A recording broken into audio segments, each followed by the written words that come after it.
Tendencias de nuestro tiempo. Programa que es traído a usted en este mismo horario todos los lunes, miércoles y viernes por el pastor Natividad Ramos. Puede escribirnos a radioadoración@hotmail.com o envíenos un texto al 704-634-6706.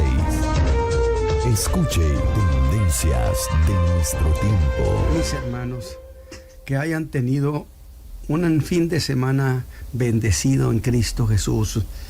Iniciamos pues esta semana y lo hacemos con gozo, con la alegría de participar en este privilegio de poder hablar acerca de la persona del Señor Jesús y el trabajo que hizo entre nosotros en ese tiempo en que estuvo aquí.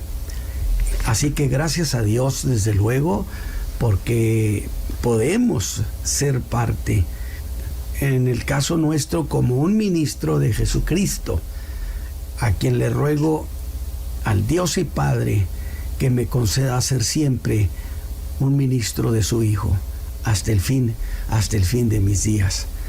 Y gracias a Dios, por supuesto, por todos ustedes, mis hermanos, que de una manera o de otra colaboran, son participantes, retransmitiendo o transmitiendo esta información acerca de las cosas que el Señor Jesús hizo y las cosas que el Señor Jesús dijo.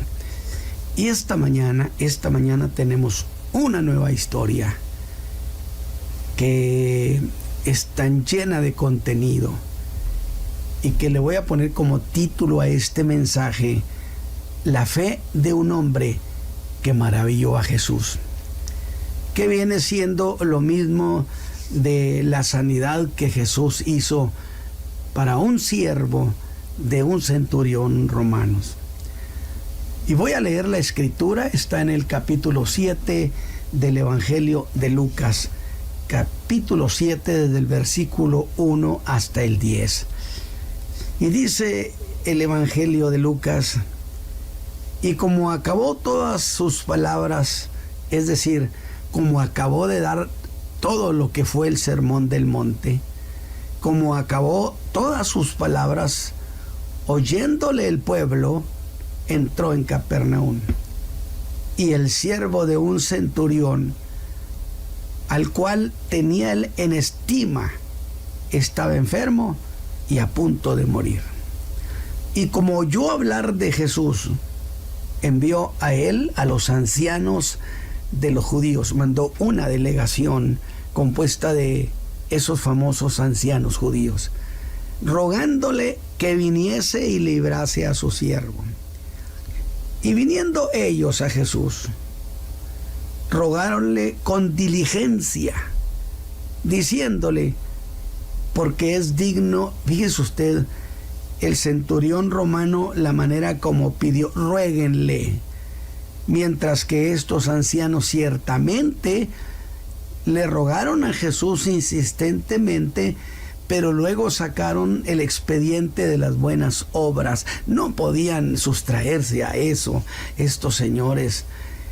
Dice, y viniendo ellos a Jesús, rogáronle con diligencia, diciéndole, porque es digno de concederle esto, que ama a nuestra nación, y él nos edificó una sinagoga. Por 3 cosas, Jesús, tú debes hacer algo por él: porque nos ama, porque nos edificó una sinagoga y porque eso lo ha hecho digno. Una especie de presión, pinza de presión sobre Jesús para supuestamente convencerlo que el Señor Jesús hiciera esa maravilla para este hombre. Y Jesús fue con ellos.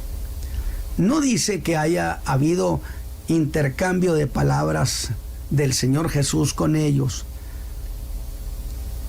mas como ya no estuviesen lejos de su casa, de la casa del centurión, envió el centurión otra delegación Esta es la delegación de los amigos del centurión, evidentemente romanos, paganos.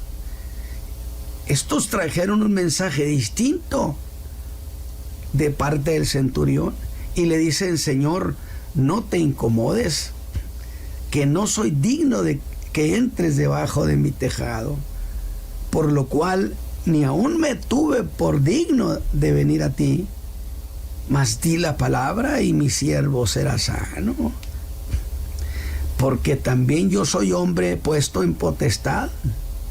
Yo también tengo poder y tengo debajo de mí soldados, y digo a este: ve y va, y al otro: ven y viene, y a mi siervo: haz esto, y lo hace. Lo cual, oyendo Jesús, se maravilló de él, y vuelto dijo a las gentes que le seguían: os digo que ni aún en Israel he hallado tanta fe. Y vueltos a casa, los que habían sido enviados hallaron sano al siervo que había estado enfermo. Muy bien, pues entonces el título es por demás apropiado, mis queridos hermanos: la fe de un hombre que maravilló a Jesús.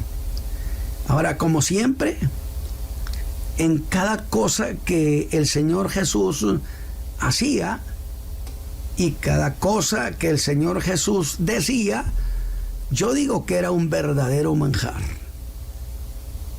Y en las historias pasadas disfrutamos, por ejemplo, aquella gran reunión que el Señor tuvo a orilla del mar de Galilea. Reunión a la que espontáneamente vinieron muchas gentes de diversas regiones, espontáneamente. ¿Por qué vinieron? Dice: porque habían oído lo que Jesús hacía y llegaron a pensar que Jesús era la solución para ellos, y estaban en lo cierto. Por cierto, después de haber hecho esa reunión tan grande, que era multitudinaria, el Señor Jesús pasó toda una noche, dice la Escritura, en oración, como lo dice Marcos capítulo 3, y siendo ya de día, habiéndose pasado toda la noche en oración, y siendo ya de día, de entre todos sus discípulos llamó a 12, que estos son los apóstoles. Es decir, de los discípulos los llamó a 12 y los convierte en apóstoles, en enviados suyos. Pero dice categórico, escuche bien, llamó a los que quiso para el apostolado. Una decisión soberana. Mire, lo que siempre hemos dicho, mis hermanos, porque nos topamos con cada versión interesante, hemos dicho que para el ministerio debe haber de por medio un llamamiento. Como dice el apóstol Pablo en 1 Corintios capítulo 12, donde está hablando de dones y ministerios y de operaciones. Y él dice que hay repartimiento de ministerios, pero que esos los da el Señor. Está en su sola potestad otorgar ministerios, y no es producto de algún grupo ministerial que supuestamente alegue jerarquía y que puede convertir a este en apóstol, a otro en profeta. Así, mi Biblia dice que los ministerios los reparte el Señor Jesús, y evidentemente los reparte como quiere. ¿Sí? Ahora, hay repartimiento de dones también, pero esos los da el Espíritu, y el Espíritu Santo los da como quiere. De nuevo, el acto de soberanía. ¿O acaso usted puede tomar algún don? pues no me va a poder probar con la escritura que así sea, y tendrá que aceptar que no. Y si eso es cierto, de que usted no puede tomar un don, ¿cómo puede entonces tomar un ministerio sin que el Señor se le otorgue? Porque lo que es cierto para los dones es cierto para los ministerios. Y digo esto, lo aprovecho en realidad.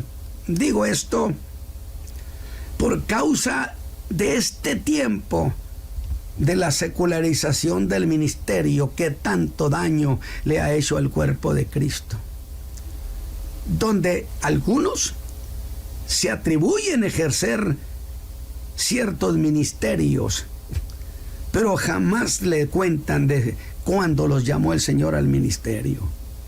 Eso ya pasado de moda, dirán. Eso es cosa de la vieja iglesia. Pero avancemos.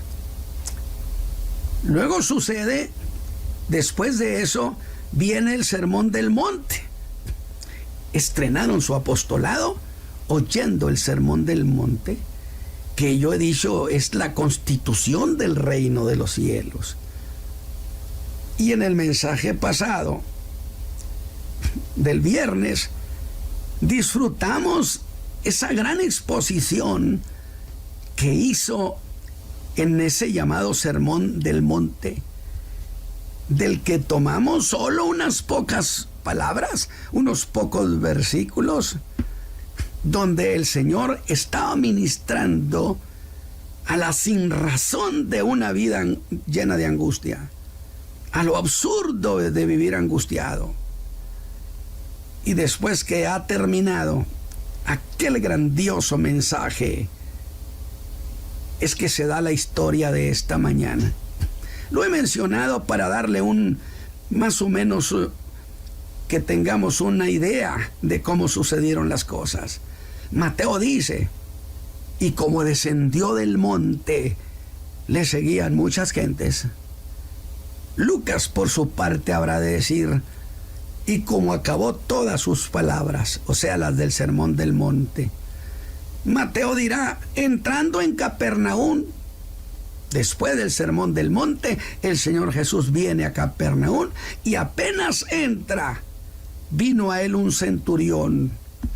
Lucas dirá que ese centurión primero le envió una delegación de los famosos ancianos judíos a rogarle que sanara a un siervo que estaba muy grave y que él lo tenía en grande estima.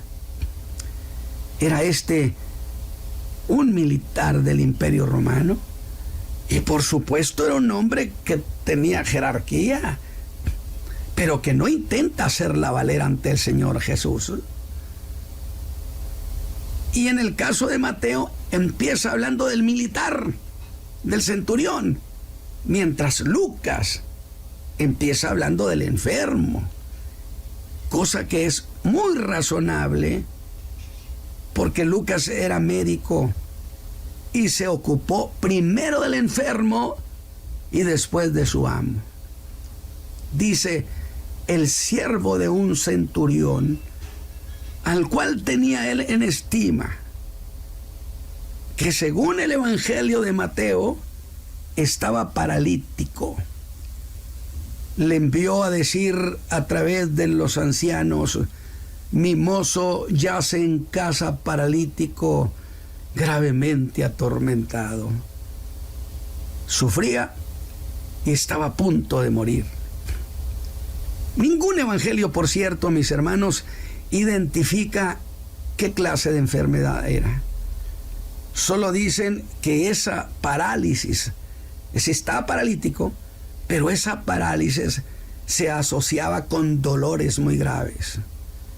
Y como oyó hablar de Jesús, el centurión pensó bien, que Jesús era la solución. Porque este era un hombre que tenía un gran sentido común. Tenía razón, como tiene razón ahora mismo cualquiera que esté entendiendo que Jesús es la solución para él. Pero mire usted, ¿qué hizo ese oficial romano? Dije que era un hombre que tenía gran sentido común y debió pensar que sería muy propio enviar judíos para que hablaran con un judío. Y puede ser, dijo, que él haga algo por mi siervo. Y les da instrucciones muy precisas en el sentido que le rogaran, no que lo presionaran, ni mucho menos que trataran de chantajearlo, que le rogaran a Jesús que librara a su siervo de ese mal. No le estaba pidiendo que fuera a su casa, no le estaba pidiendo que aceptara tener una entrevista con él, no, que le rogaran a ver si Jesús quería librar a su siervo de aquel mal. Aunque la verdad, debo decir algo para usted esta mañana que me escucha, mi hermano. El Señor no necesita ser convencido, porque si el Señor Jesús no quisiera hacer algo por el hombre, ¿cómo podía usted convencer al que es soberano? No habría manera, definitivamente. Pues estos quisieron convencerle. En la charla que tuvo con aquel leproso, con el Señor Jesús, le rogó, fíjese qué inteligente, que si quería, podía sanarlo. Es decir, que él sabía que sí podía, que lo que no sabía era si quería. Y el Señor Jesús, como es el mismo ayer, hoy, por los siglos, lo que le respondió a ese leproso es lo mismo que le responderá a usted esta mañana. Y dejó muy claro el Señor Jesús que Él quiere. Que Él quiere. Y si quiso antes, quiere hoy. Por eso yo le digo, no hay que titubear pensando si el Señor habrá de querer. Si usted vive en el pecado, no titubee pensando si habrá de querer perdonarle sus pecados. El Señor Jesús quiso, por eso fue a la cruz del Calvario. Usted no necesita convencerlo de lo que Él ha decidido soberanamente hacer, porque esa cuestión ya está decidida para siempre.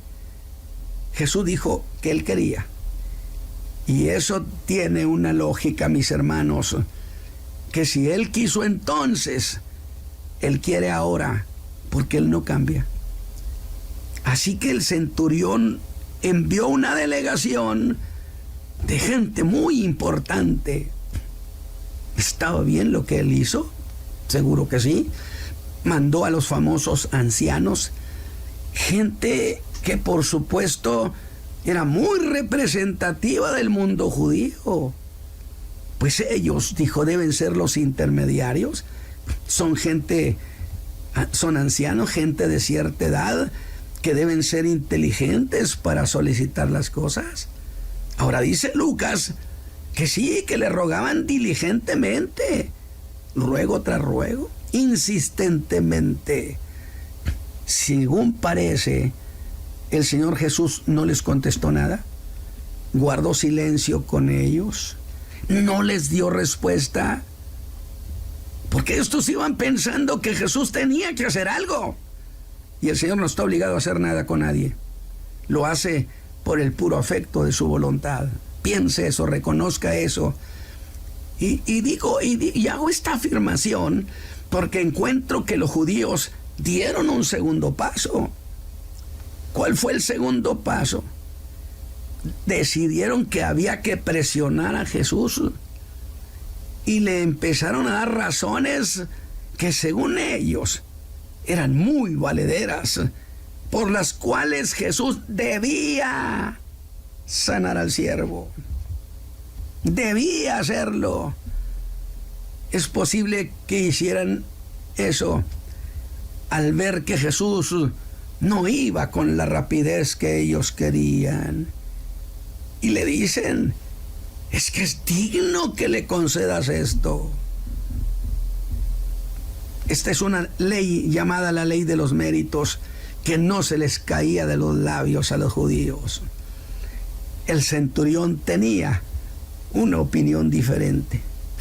Por el contrario, dijo que él no era digno. Pero la estrategia de los ancianos era algo así como: hay que hacerle ver a Jesús que no debe olvidar que se trata de gente muy importante. ¿Cuántas veces alguna gente importante nos ha dicho: oren por mí, y si el Señor hace, entonces yo voy a hacer aportaciones? No, quédese con ellas. El Señor Jesús nos amó porque quiso amarnos. Ellos decían: pero es que es un centurión, y este señor es un eje del imperio. Pero eso no es todo. Debe saber Jesús que este hombre ama a nuestra nación. Y yo desde aquí les digo, y ustedes deben de haber sabido, que Jesús ama a todo el mundo. Nunca olvide una verdad preciosa. Escúcheme bien: el Señor Jesucristo jamás estará en deuda con nadie. Yo tengo muy claro, y lo he dicho, es cierto, y puedo decirlo con toda confianza, porque es la verdad, que de 20 años para acá, de esos 54, de 20 años para acá, yo aceleré el paso porque me di cuenta que estaba muy retrasado en el trabajo que me habían encomendado, que yo le había quitado al Señor tiempo que no era mío y lo había dedicado a otras cosas. Y cuando yo entendí todo eso, aceleré el paso y he predicado bastante, mucho. Es más, puedo decirle que casi 20 años predicando 7 u 8 veces por semana. Y lo digo con reverencia. Lo digo con reverencia, no por presunción, no me vaya a malinterpretar. Le estoy presentando una cuestión. Es cierto, pero también soy un hombre muy consciente que aunque predique día y noche, jamás podré pagarle a mi Señor que Él haya muerto por mí en la cruz del Calvario. Y cuando voy a Él, voy despojado de méritos. Sí, me entendió el punto. La escritura es clara, sí, clarísima, que nosotros no le amábamos a Él, sino que Él nos amó primero. Si ellos hubieran creído quién era Jesús, se avergonzarían de lo absurdo que eran sus palabras, como debe avergonzarse todo aquel que va al Señor Jesús presentándole los méritos, las obras que hace, las cosas buenas, lo mucho que ha trabajado en la obra. No, Señor. Ve a Él como el hombre más desvalido de la tierra. Él ama a nuestra nación. Pero no podemos dejar de entender que en todo este argumentar de los ancianos había un trasfondo de intereses personales. ¿Cuáles, hermano Ramos? Pues mire, que si lograban que Jesús concediera al centurión la sanidad de ese siervo tan estimado, ellos se verían beneficiados. Como se dice coloquialmente, quedarían bien parados. Y le hablan a Jesús de otro beneficio que sacaron del centurión y se lanzan a fondo estos. Y le dicen: hasta nos construyó una sinagoga. 3 cosas: ama a nuestra nación, nos construyó una sinagoga.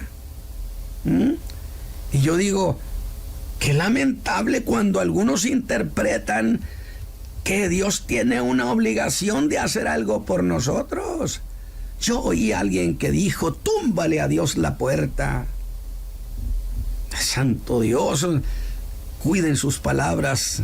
Todo aquel que predique a Cristo, todo aquel creyente, cuide lo que dice del soberano, porque Él está en los cielos y nosotros estamos en la tierra, y la tierra, dijo Salomón, es donde Él pisa. Porque se han hecho buenas obras y llegan a creer que eso los hace dignos. Pero un argumento de esa manera Era como decirle al Señor: mira, este hombre ya hizo mucho por nosotros. Creemos que tú debes poner algo de tu parte. Pues nadie piense que el Señor está obligado, se lo vuelvo a decir, no está obligado. El Señor ha hecho cosas preciosas para mí, pero si Él no hubiera querido hacerlo, con todo y eso, Él no me debía nada.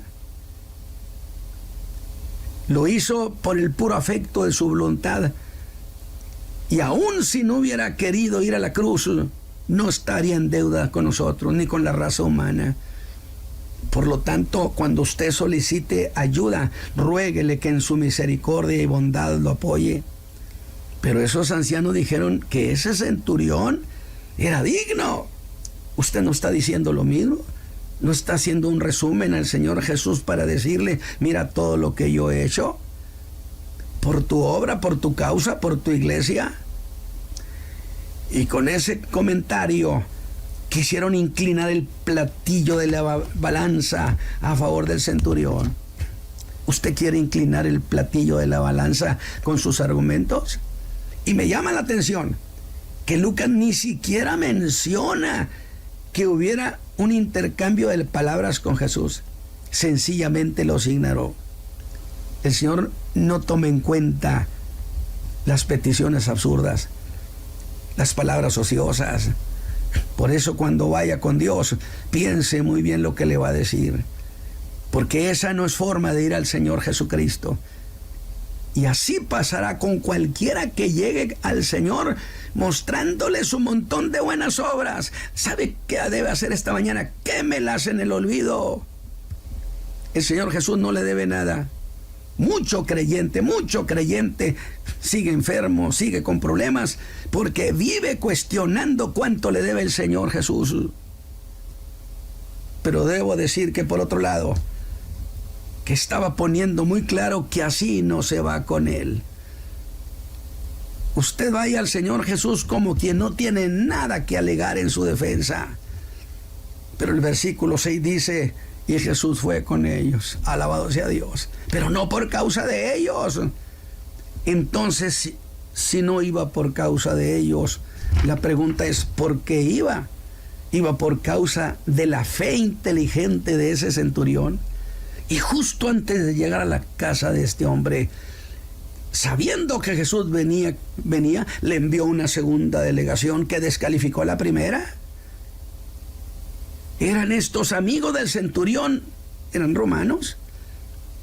Sin duda. ¿Para qué los envió?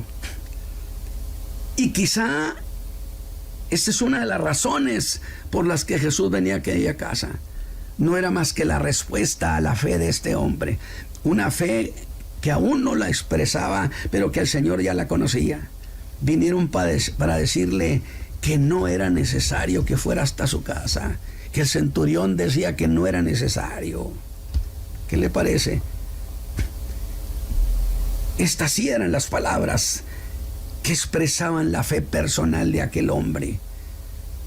Los ancianos solo expresaban sus propias opiniones, lo que yo llamo la fe de opinión, creada por intereses egoístas. Usted vaya al Señor Jesús despojado de intereses. Esta era la fe de él. Y dijeron: Señor, no te incomoden. Déjame decirle, yo siento en mi espíritu que mucho creyente no ha recibido respuesta, precisamente porque está sosteniendo ante el Señor Jesús una controversia de méritos. ¿Por qué no le dice al Señor Jesús: perdóname, fui un necio, gracias, porque por misericordia nos has dado salvación? Y este hombre le dice: no te incomodes, no te vayas a molestar que te pida que no vayas a mi casa. La cuestión es que me doy cuenta que no soy digno que entres debajo de mi techado. ¿Ve eso? Oiga, qué contraste entre lo que pensaba el centurión romano con lo que le decían los ancianos. Y por cierto, lo que cuenta es no es lo que digan los que viven alrededor de nosotros, es lo que usted diga al Señor Jesús. Él es digno. Él dijo: no lo soy. Y en Mateo dice que Jesús dijo, yo iré y le sanaré. Y ese yo iré, se lo dicen al centurión. Jesús dijo que venía para acá. Él viene a tu casa. Y es cuando entonces el centurión le responde a través de sus amigos que no soy digno de tal honor. Pero Lucas agrega que le dijo algo más, por lo cual ni aún me tuve por digno de venir a ti. No solamente no soy digno que entres en mi casa, yo no me sentí digno de ir a encontrarte. Yo digo, santo Dios, qué reconocimiento estaba haciendo este hombre a la dignidad y a la grandeza del Hijo de Dios. Que este es uno de los grandes errores de muchos cristianos. Y aquí usted descubre por qué es que Jesús atendió aquella solicitud. Escúchelo hablar a este hombre, apréndale. Solamente di la palabra y mi mozo sanará. Oiga, este hombre parece que era de Samaria, ¿no? Claro que no. Pero mire, hablaba en el mismo sentido aquel de que con que diga la palabra es más que suficiente. ¿No fue eso lo que aprendimos de la mujer de Samaria? ¿No fue eso lo que aprendimos de los de Sicar? Le creemos nomás porque lo dijo. Porque si él lo dice, entonces así son las cosas. Y este hombre, de alguna manera se había enterado. Y le dice al Señor, solamente di la palabra. Me basta con que digas las cosas. Porque si tú das la palabra, no puede dejar de suceder. Por eso llamé a esa ruta el camino de la fe. La fe del leproso, la fe de Samaria, la fe de los de Sicar y ahora la fe de este militar romano. Pero mire, no solo hace eso este hombre, va más allá. Le da al Señor Jesús razones muy valederas, contrario a lo que hacían los ancianos, que querían darle razones a Jesús por la cual debía hacer algo por este hombre. Este hombre le está diciendo que le va a dar razones muy valederas por las cuales él cree que no es necesario que vaya a su casa. ¿Por qué cree que solamente diciendo la palabra? ¿Qué lección está dando este hombre? Todo lo reduce a una sencilla petición. Solamente di la palabra y mi mozo sanará. Solo ordénalo y necesariamente será hecho. No puede ser de otra manera. No estaba pidiendo oración, estaba pidiendo sanidad por su siervo. Que solo dijera la palabra. Y esa indignidad no lo hizo porque tuviera conciencia que Jesús pudiera contaminarse ceremonialmente, sino por la conciencia de su propia indignidad. Alabado sea Dios.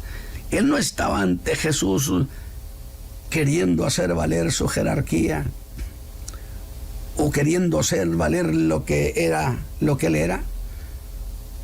Yo digo que ese no merezco de este militar, es grandioso. Estaba reconociendo que Jesús estaba revestido de la autoridad de Dios. No, pero espéreme tantito, no solo eso. Este hombre descubrió el secreto del poder de Jesús. Razonó por qué no era necesario que Jesús fuera hasta su casa, que solo diera la palabra, porque él creía que la palabra dicha por Jesús era más que suficiente para que sucediera la sanidad de su siervo. Ahora, ¿por qué creía así este hombre? El pensamiento del centurión es profundo. Él ha hecho una comparación entre la autoridad que él tiene y la de Jesús, y razonó con toda verdad. Es que yo soy un hombre que tengo potestad, me la dio el Imperio Romano. Por eso todo el poder del imperio está detrás de mis palabras. Y tengo debajo de mí soldados, y le digo a este ve y tiene que ir, y al otro ven y viene. Hace esto y lo hace mi siervo. mis palabras son obedecidas. Y si alguno no obedece mis palabras, la fuerza del imperio se encarga de él. Y se hacen las cosas sin que yo tenga que ir a ninguna parte. Y quien desobedezca mis órdenes desafía al imperio. Y una majestad no puede ser desobedecida impunemente. Eso mismo pensó de Jesús. Había oído que era el Hijo de Dios, alabado su nombre, que él tenía ese poder. Supo que Jesús tenía poder y debió pensar, es que él está revestido de una autoridad del cielo. Yo he sabido que él dice que está bajo la autoridad de Dios, y por ser así, él dio por hecho que Jesús está investido por esa autoridad que viene del Dios de los cielos. Por eso cuando tú hablas, Jesús, toda esa autoridad que Dios te ha dado, con la que te ha investido, es la que hace realidad lo que tú digas. Impresionante, qué profundo. Y lo que digas no puede dejar de hacerse. Si tú dices que la enfermedad quede anulada y cancelada, la enfermedad no puede hacer otra cosa más que quedar cancelada. ¿Qué manera de pensar de este militar? Estaba reconociendo de esa manera a Jesús como un enviado de Dios y reconociéndolo como alguien investido del poder de lo alto, cosa que ni los mismos hijos de Abraham entendían. Y si eso era así, que lo que Jesús decía estaba avalado por el Dios de los cielos, entonces lo que Jesús dijera tenía que convertirse en realidad. Entonces, con tan solo decir la palabra, diría él, la enfermedad tiene que obedecer, tiene que desaparecer. Y yo digo, aunque imperfecta esa comparación, la declaración que hizo era un reconocimiento que Jesús no necesitaba ayuda de ningún ritual. Su autoridad venía de Dios. Su palabra era eficaz debido a que era la palabra de Dios. Y dice Lucas que cuando Jesús oyó esto, se maravilló. Otra versión dice que se asombró. Como en otra ocasión dirá que también se asombró y se maravilló, pero de la incredulidad de la gente entre el mundo judío. Esta vez se maravilló de la fe de este hombre, que fue razonable en su juicio y creyó que Jesús estaba investido de la autoridad de lo alto, del imperio divino. Alabado sea Dios. ¿Qué cree que va a pasar si usted le ruega que dé la palabra esta mañana para sus problemas? Hágalo. Dígale, di la palabra, Señor. Di la palabra para que mi enfermedad sea cancelada. Di la palabra para que mi problema desaparezca. Di la palabra y las cosas sucederán. Y la grandeza de la fe de este militar no estaba en el hecho de que él creía que Jesús podía sanar a distancia. No. Lo grande es que había logrado penetrar el secreto de la autoridad de Jesús. Así como yo tengo el poder del imperio, este hombre Jesús tiene el poder del Dios Altísimo. Y lo que él hable tiene que suceder. ¿Qué piensa de este hombre esta mañana? Eso era lo sorprendente, que siendo gentil comprendió el origen de la autoridad de Cristo Jesús. Y el verso 19 da fin a esta historia. Y yo le pregunto, ¿cómo cree usted que terminó esta historia? ¿Solamente en un buen comentario del centurión? No, se convirtió en la sanidad, en una realidad para ese muchacho. Dice que volviendo a casa los enviados hallaron sano al siervo que había estado enfermo. Jesús debió decir la palabra, solo da la palabra, que sea sano este hombre, este muchacho. Y la enfermedad tuvo que irse de este cuerpo. Cierro este mensaje preguntándole a usted, ¿qué cree que son las palabras que Jesús dice? ¿Qué cree usted que son las palabras que yo cito de la Escritura? Son palabras que están respaldadas por el poder de lo alto, por el Dios de los cielos.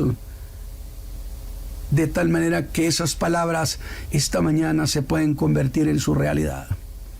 Padre eterno, mira, Señor, yo he presentado este cuerpo de ideas a tus hijos, porque muchos de ellos, muchos, Señor, que he encontrado en mis 54 años de ministerio, que están atrapados en esa forma de pensar, que por qué les sucede tal o cual cosa cuando que ellos han aportado tanto para tu obra, de tal manera que han menospreciado lo mucho que te debemos y lo nada que tú nos debes. Quisieras esta mañana, Señor, tratar en el corazón de tus hijos, tratar en sus mentes, en su entendimiento, de tal manera que desaparezca esa forma de ir a ti, y que tus hijos vayan muy conscientes que aunque hayamos trabajado mucho, inútiles siervos somos. Padre, que esta mañana, tu palabra se convierta en realidades. En el nombre de Jesucristo, te lo ruego, querido Señor. Dios me los bendiga, mis hermanos. Tómense esta palabra y digan, el Señor lo dijo, y tiene entonces que suceder. Hermano Isaí. Tendencias de nuestro tiempo. Programa que es traído a usted en este mismo horario todos los lunes, miércoles y viernes por el pastor Natividad Ramos. Puede escribirnos a radioadoración@hotmail.com o envíenos un texto al 704-634-6706. Escuche Tendencias.